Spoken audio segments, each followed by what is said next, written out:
주제는 조국을 지키겠다고 끝까지. 야, 제가 참. 보기에는 그럴 것 같습니다. 왜냐하면은 이 조홍천 그 의원이 조국이 알아서 물러나야 된다. 민정수석이 큰 실수를 했다. 이 문재인 대통령에게 큰 폐를 끼치고 있다 하니까 문바들이 지금요 조홍천 의원한테 달려들어가고 지금 난리라고 합니다. 근데 뭐 이석현 의원이라든가 이런 사람은 뭐라고 하냐? 조국을 칭찬해야 된다. 왜? 정말 우병우에 비하면 얼마나 잘하고 있느냐.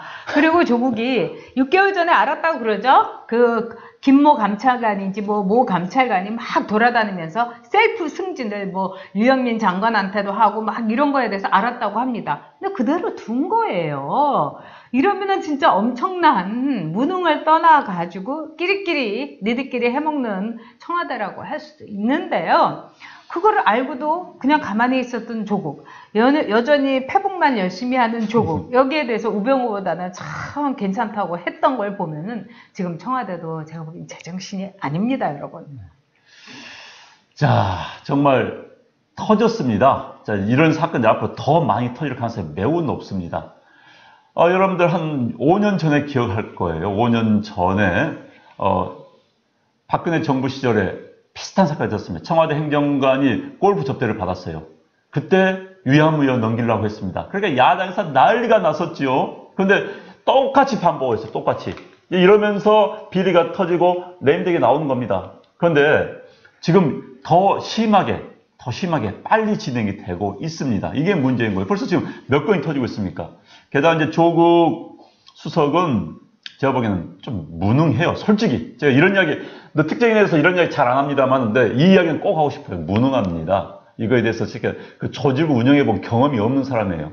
대학 교수만 하다 보면요, 뭐 여러 사람들 있습니다만, 대학 교수 중에서 보직 교수 하고 하면 여러 관리를 할 수 있습니다만, 조국 교수 같은 경우는 굉장히 페이스북으로 유명해진 사람 아닙니까? 이건 뭐 SNS로 유명해진 사람이죠. 이런 분들의 특징 중에 하나가 좀 무능하다. 이러겠습니다. 조직 관리를 못해요. 조직을 못하다 보니까 여기까지 온 겁니다. 밑에 사람에 대해서. 그래서 이 사람들을 지금 청와대를 어떻게 운영해 갈 수 있을 것인지 전 사실 잘했으면 좋겠어요. 솔직히 나라를 위해서. 그러나 하는 걸 보니까는 잘할 것 같지 않아서 지금 이렇게 걱정이 되는 겁니다.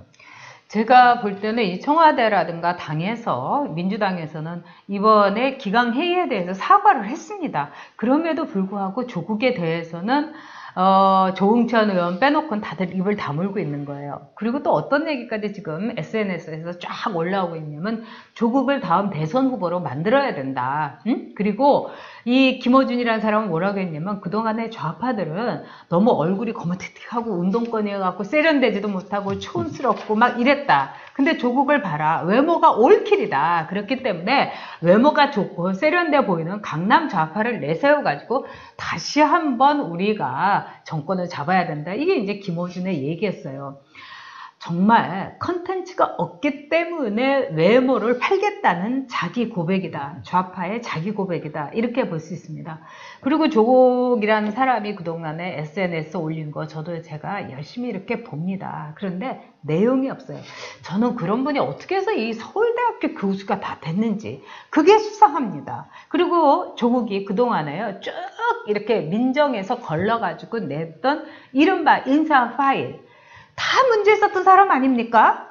뭐 저기 법무부 장관 후보로 나왔던 사람은 자기 멋대로 혼인신고를 하지를 않았나. 8명이 다 정말 야당에서 결사 반대할 수밖에 없는 엉망진창인 인사들을 올렸던 겁니다. 그런데 문제는 뭐겠어요? 문재인 대통령이죠. 그거를 다 야당의 반대를 무릅쓰고 다 통과시켜줬어요. 이거는 야당에 대한 모독인 동시에 그래 인사 아무렇게나 올려도 우리 사람이면은 우리 쪽에서 우리가 같이 친했던 사람이면은 무조건 통과야. 아니 문재인 대통령도 자기 변호사 사무실에서 사무장 하던 사람을 그렇게 어마무시한 자리에 떡 앉혀주고요. 정말 살다 이런 경우는 저 진짜 처음 봤습니다. 어떻게 자기 변호사 사무실에 사무장을 국가공기관에 어마무시한 자리에 떡 앉혀놓냐고요. 이 정도면 철판이고요. 철면피고 정말 국민에 대해서 해봐. 이제 우리는 선거 권력으로 잡았기 때문에 우리가 뭔 짓을 하든 간에 해봤자고 그래도 민노총하고 살짝통 할 거고요. 그리고 말하자면은 정벼조 있죠. 그 다음에 김재동이 같은 좌파 찍는 방송인들 있죠. 홍위병들 있죠. 문파들 있죠. 세상이 무섭지 않은 겁니다. 우리 국민 눈이 무섭지 않은 거예요. 거기다가 자유한국당은요. 지금 문재인 대통령이 지지율이 내려가니까 이참에서 원내대표 선거하느라고 정신 하나도 없고요. 그런 점에서 자유한국당 저 좀 혼 좀 나봐야 됩니다. 정말 큰일이에요. 네. 그러니까 조국 수석 같은 경우는 뭐 이런 이야기가 있어요. 뭐 여의도에 이제 사실 민정수석실 장악 못하고 있고 실세는 크래프트님이 조국이 잘생겼으면 우리 남편은 장동건이다. 뭐 짱입니다. 아니 이거 잘하죠. 이거. 네, 그런데 민정수석실에는 백모 비서관이 실세고 막 거의 따라다닌다는 이야기가 파다해요. 그렇죠. 사실. 백원우가 실세라고 그렇죠. 하죠. 그렇기 때문에 뭐 교수 출신, 서울대 교수 출신 알려졌기 때문에 안 쳤고 또 2012년 때도 그렇고 지난번 대선 때도 이제 공헌을 했기 때문에 서울법대 교수가 정치판에 뛰어들어가지고 사실 서울대 교수는요 기본적으로 서울대 교수는 공무원입니다. 근데 교수란 이름으로 선거판에 뛰어들어가지고 막 누구 특정 뭐 밀고 하다가 지금 여기까지 온 거예요. 사실 그건 부도덕한 겁니다. 어떤 의미에서는 공무원이 뇌물 주고 자리 받은 거나 마찬가지예요. 그런데 그렇게 볼 수 있는 겁니다. 서울대 교수 공무원이에요. 정치판에 뛰어들었어요. 정치판에 잘 보였어요.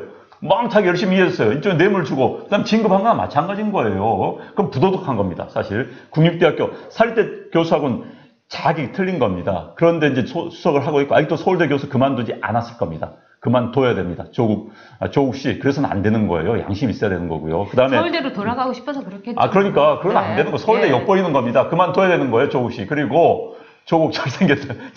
그런데 진짜. 그런데 난 이 사람들이 정의에 대해서 이야기를 하고 싶어요. 다시 한번. 그러니까 또 민주당이 이런 이야기 했어요. 지난 10년간 대한민국을 지배한 것은 지난 10년간은 이제 MB 시절, 박근혜 대통령 시절을 말하겠죠. 대한민국을 지배한 것은 불공정과 불의의 역사였다. 자, 지난 10년을 대한민국을 지배한 것은 불공정과 불의의 역사였다. 그 이야기는 그 전에는 나았는데 그때만 안 좋았다. 이런 이야기를 해석할 수밖에 없는 거 아닙니까? 그 전에 각종 게이트, 문재인 때, DJ 때 더 많았습니다. 각종 게이트. MB 때 게이트 별로 없었어요. 그 다음에 박근혜 대통령 때 게이트 별로 없었습니다. 뭐가 그렇게 부도덕하고 뭐가 부정했는지 말 좀 하라고 싶어요. 진짜. 물론 대한민국 사회가 우리의 바람만큼 우리의 희망만큼 깨끗해지지 않은 건 맞습니다. 지난 50년 동안 많이 쌓인 게 있어요. 그러나 그것을 지난 10년간에 다 돌려주고 지난 10년 동안 대한민국 사회가 엄청나게 붕괴되고 더럽고 타락했다? 그런 사고방식이 안 되는 겁니다. 정말 안 되는 거예요. 근데 자기들은 그 전에 옳았다? No. DJ 때, 노무현 때, 노무현 형님 어땠습니까? 어땠어요? 그랬는데 뭐 모든 걸 자기들 지금 공정하다? 다 본인들 지금 이 순간 공정하지 않고 도덕적이지 않고 정의롭지 않다는 게 지금 더 점점 드러나고 있습니다. 사실 더 지나보세요. 못 먹었던 사람들이요. 굶주렸던 사람들이 먹으려고 이제 달려들고 있습니다. 지금 이권 다툼 막 덤벼들고 있어요. 더 무서운 게이트들 더 많이 터집니다. 그때 한번 무슨 이야기 하는지 제가 똑똑히 지켜보겠습니다. 지켜봐서는 안 되고요. 조국 수석은 가만두면 안 됩니다. 근데 아마도 문재인 대통령과 이 문파들은 조국 수석을 지켜야 된다고 생각할 겁니다. 왜? 노무현 대통령 우리가 지키지 못해가지고 지모입니다. 이렇기 때문에 조국 수석을 건드린다는 거는 문재인 대통령을 건드리는 거다. 이렇게 생각하기 때문에 우리가 생각하는 거하고는 다른 우리의 상식으로 보면 당연히 조국은 집으로 보내야 되고요. 임종석도 보내야 됩니다. 아니 이런 엉망진창에다가 기강이 문란한 청와대가 어디 있습니까? 어떻게 청와대 감찰반이 주중에 근무 시간에 골프를, 그것도 단체 골프를 칩니까? 아마 스폰서 분명히 있었을 거고요.